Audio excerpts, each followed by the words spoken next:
The American dream is based on rampant consumerism. It is based upon the fact that mainstream media, and especially commercial advertising, all corporations who need this infinite growth, have convinced us or brainwashed most people in America, and hence the world, that we have to have X number of material possessions and the possibility of gaining infinitely more material possessions in order to be happy.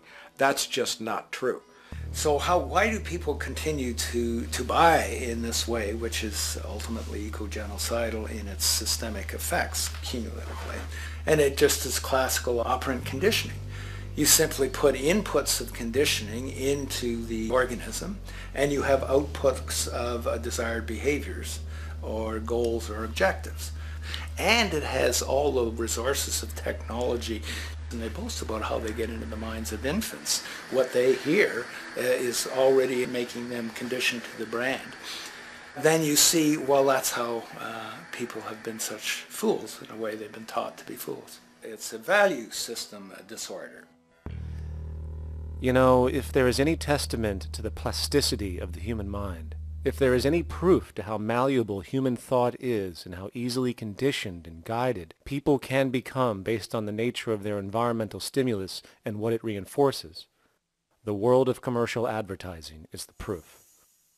You have to stand in awe at the level of brainwashing where these programmed robots known as consumers wander the landscape only to walk into a store and spend, say, $4,000 on a handbag that likely costs $10 to make in a sweatshop overseas, only for the brand status it supposedly represents in the culture.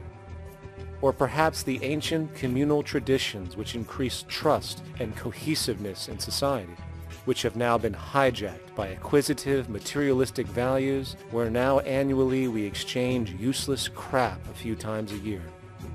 And we might wonder why so many today have a compulsion to shopping and acquisition, when it is clear that they have been conditioned from childhood to expect material goods as a sign of their status with friends and family.